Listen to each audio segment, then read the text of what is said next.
நம்முடைய முத்தமிழர் கலைஞர் அவருடைய ஆட்சி முத்துவேல் கருணாநிதி ஸ்டாலின் அவர்கள் கடந்த 5 ஆண்டுகள் மிக சிறப்பாக நடத்தியிருந்தார். மீண்டும் இந்த 5 ஆண்டுகள் அவர் தொடரணும். கடந்த ஆட்சி காலகட்டத்தில் உங்களுக்கு மகளிர் உரிமை தொகை 1000 ரூபாய் கொடுத்து வந்துச்சுங்களா, 2000 ரூபாய் மாத்துறாங்க. அது மட்டுமல்ல 8000 கூப்பன் தராங்க. இந்த ஜூன் மாசத்துல இருந்து 8000 ரூபாய் கூப்பன் தராங்க. எல்லா உரிமை தொகையும் எப்படி கிடைச்சதோ முதலமைச்சர் அவர்கள் 2021 முதலமைச்சர் ஆன உடனே கொரோனா நம்ம பாதிக்கப்பட்டிருந்தோம். உடனே 2000 ரூபாய், அதுக்கடுத்து 2000 ரூபாய் அனுப்பணும், மொத்தம் 4000 ரூபாய். அதாவது தாய்மார்களுடைய கண்ணீர், தாய்மாருடைய கோரிக்கை என்ன, தாய்மாருடைய தேவை என்ன அப்படிங்கிறத தெரிஞ்ச ஒரு முதல்வர், மக்கள் முதல்வர் அப்படின்னா நம்முடைய முத்துவேல் கருணாநிதி ஸ்டாலின் அவர்கள் தான். அவர்தான் உங்களுக்கு தெரியும், இந்த தேர்தலுக்கு முன்னாடி உங்களுக்கு 5000 ரூபாய் வந்துச்சு, உங்க அக்கௌண்ட் வந்துச்சா? ஏன் வந்துச்சு? நம்முடைய முதலமைச்சர் அவர்கள் இந்த மக்களுக்கு நல்லா செஞ்சுட்டு இருக்கிறார் தெரிஞ்சுக்கிட்டு மோடி டெல்லியில இருக்கிற கும்பல் என்ன பண்றாங்கன்னா இந்த பணத்தை நிறுத்துறதுக்கு முயற்சி பண்ணாங்க. கேஸ் போட்டு நிறுத்தம் நினைக்கிறாங்க. ஆனா உடனடியே உங்க அக்கௌண்ட்ல போட்டவொன்னா அவங்க ஆஃப் ஆயிட்டாங்க. இன்னைக்கு நடக்கிற போட்டியே யாரா இருக்கும்? தமிழ்நாட்டுக்காரங்களுக்கும் டெல்லிக்காரங்களுக்கு தான். டெல்லிக்காரங்களுக்கு என்ன வேலை, என்ன வேலை இருக்கு? ஒரு வேலையும் இல்லை. ஆனா தமிழ்நாட்டுக்கு எதுவுமே செய்யல. அத்தனையும் செய்யக்கூடியவர் நம்முடைய முதலமைச்சர் முத்துவேல் கருணாநிதி ஸ்டாலின் அவர்கள். கடந்த 5 ஆண்டுகள் ஒரு எம்எல்ஏ இருந்தார் தொகுதியில். உங்களுக்கு தெரியுமா? நீங்களா அவரை பார்த்திருக்கீங்களா தெரியல. யார் அவரு? அதிமுக எம்எல்ஏ அர்ஜுன் இருந்தாரு. 5 வருஷம் அவர் எதையுமே இந்த பக்கம் வந்துருப்பாரா, இதை கேட்டுப்பாரா, உங்களுடைய கோரிக்கை என்னன்னு கேட்டுப்பாரா, ஏதாவது செஞ்சிருக்காரா? எதுவுமே இல்லை. அவருடைய ஆபீஸ் நிறைய பாருங்க. நமக்கு ஒரு சட்டமன்ற அலுவலகம் இருக்கு.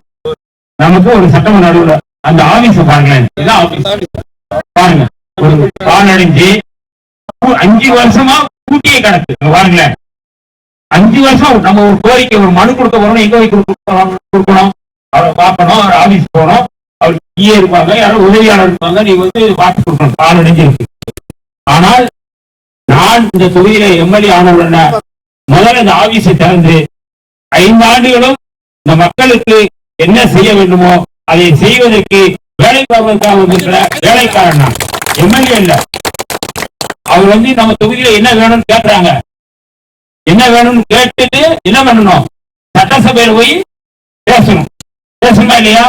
ஆனா சட்டசபையில் போய் பேசாத ஒரே எம்எல்ஏ நம்ம ரெட்டலையில் இருக்கிற அர்ஜுன்.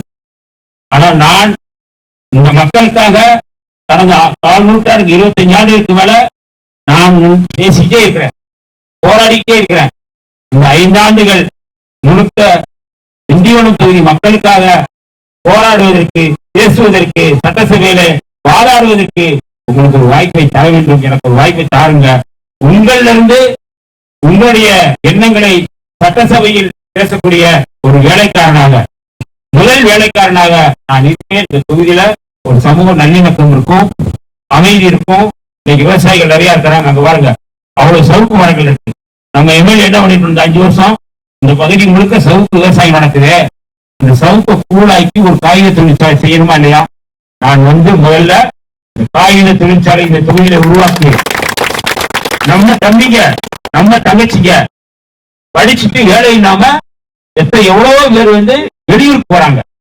எங்க போறாங்க? சென்னைக்கு போறாங்க, வேற எங்கேயும் போறாங்க. ஏன் போறாங்கன்னா அங்கதான் தொழிற்சாலைகள் இருக்கு, அதை சுற்றிதான் தொழிற்சாலைகள் இருக்கு.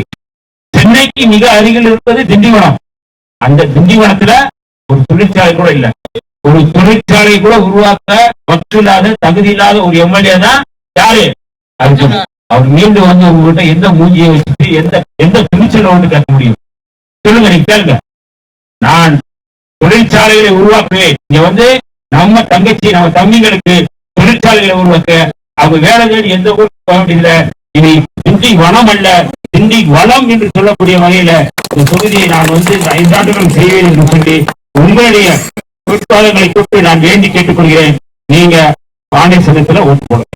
கடந்த 5 வருஷமா ஒண்ணுமே செய்யல. நான் இந்த 5 வருஷம் இதை தங்க போறேன், இதை இருக்க போறேன். உங்களோட இருப்பேன். எந்த கவலையும் பட வேண்டியதில்லை. நான் முதல் வேலைக்காரன். இந்த தொகுதியில அசம்பிளியில் போய் பேசக்கூடிய முதல் வேலைக்காரன். எம்எல்ஏனா மெம்பர் ஆஃப் லெஜிஸ்லேட்டிவ் அசம்பிளி அப்படின்னு சொல்லுவாங்க. எம்எல்ஏ இது அப்படி இல்ல. எம்எல்ஏனா மெம்பர் ஆஃப் லேபர் அசம்பிளி. இதுதான் என்னுடைய இலக்காக. தயவு செய்து எல்லோரும் எழுதி கொடுத்துருக்காங்க. கோரிக்கை பேருந்து வசதி, இரண்டாவது நெல் கொள்முதல் நிலையங்கள், மூன்றாவது ஆரம்ப சுகாதார நிலையம். இந்த நெல் கொள்முதல் நிலையங்களை ஏற்கனவே நம்முடைய நாடாளுமன்ற உறுப்பினர் ரவிக்குமார் அவர்கள் இந்த தொகுதியில பல இடங்களும் சொல்லியிருக்கிறாரு. நானும் அதே கோரிக்கையை அதே வாக்குறுதியை நான் தரேன். ஜெயிச்சு முடிச்ச உடனே ஜூன் மாசத்திலே இந்த நெல் கொள்முதல் நிலையங்களை உருவாக்குவதற்கு முதல்ல உங்ககிட்ட நான் உறுதிப்படுத்துறேன். ஏற்கனவே காய்கறி தொழிற்சாலையை நான் சொல்லிட்டேன். இந்த நெல் கொள்முதல் நிலையங்களை உருவாக்குவோம். ஆரம்ப சுகாதார நிலையத்தையும் நான் கொண்டு வருவேன். கட்டாயம் கொண்டு வருவோம்.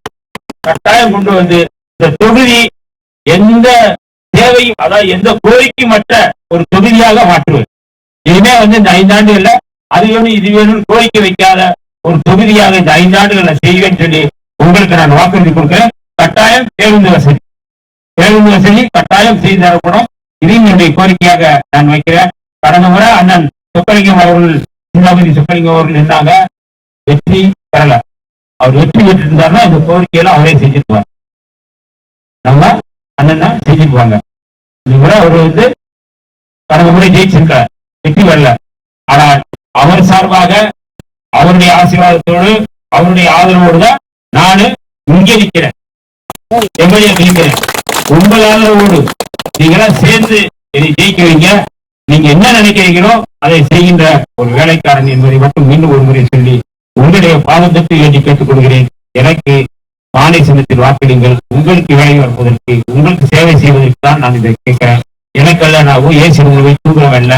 எந்த நேரமும் நான் எந்த நேரமும் மக்களுக்காக உழைக்கிறவன், மக்களுக்காக போராடக்கூடியவன். ஆகவே எனக்கு பானை சின்னத்தில் வாக்களிங்கள். இந்த ஸ்டாலின் அரசு தொடர வேண்டும். முத்தமிழறிஞர் கலைஞர் அவருடைய கனவு, தந்தை பெரியாருடைய கனவு, பேரறிஞர் அண்ணா அவருடைய கனவு நிறைவேற வேண்டும் என்றால் மோடி மோடி மோடி கும்பல், மோடியை சுற்றி இருக்கிறவங்க யாரும் வரக்கூடாது. ஏன் கருப்பு சட்டை போட்டிருக்காரு முதலமைச்சர் நீங்க கருப்பு சட்டை போட சொல்லியிருக்காரு. ஏன்னா நீங்க ரொம்ப முக்கியமான மசோதா டெல்லியில பார்லிமெண்ட்ல கொண்டு வராங்க. என்ன மசோதானா, அந்த மசோதாவே அதாவது தொகுதி மறுவரையறை சொல்றாங்க. நமக்கு அது வந்துச்சுன்னா தமிழ்நாடுக்கு மிகப்பெரிய பாதிப்பை உருவாக்கும். தமிழ்நாட்டுக்கு எதிரான மசோதா, தமிழ்நாட்டை வஞ்சிக்கக்கூடிய மசோதா, தமிழ்நாட்டுக்கு துரோகம் செய்யக்கூடிய மசோதா. அந்த மசோதாவை அதிமுக ஆதரிக்கிறது. அதிமுக தமிழ்நாட்டுக்கு துரோகம் செய்து வருகிறது. அதிமுகவை புறக்கணிக்க வேண்டுமானால் திண்டிவனத்தில் பானை வெல்ல வேண்டும், தமிழ்நாடு வெல்ல வேண்டும் என்று சொல்லி வாய்ப்பு நன்றி விளைவுகிறேன். நமது சின்னம், நமது சின்னம் தாய்மார்களுடைய சின்னம், கலைஞருடைய சின்னம், விவசாயிகளுடைய சின்னம், கருணாநிதி ஸ்டாலின் அவருடைய சின்னம், காங்கிரசுடைய சின்னம், கேப்டனுடைய சின்னம், வைகோவுடைய சின்னம், தொழிலாளர்களுடைய சின்னம். நன்றி நன்றி நன்றி.